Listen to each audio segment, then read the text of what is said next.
సంతోషమంతా రెక్కలుగా రివ్వంటూ ఎగిరే పక్షులుగా ఆకాశమంతా ఆటాడుకుంటూ ఉన్నారు సరదాగా.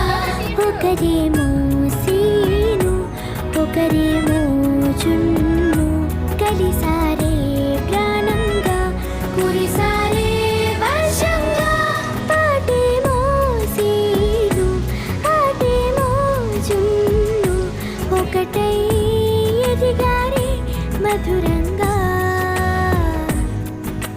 ప్రపంచమంతా తమ ఇల్లంటూ ప్రతి క్షణం ఒక పండుగగా కన్నీరు లేని కలలే కంటూ చిన్నారి చెలిమే కలగడగా. తీయ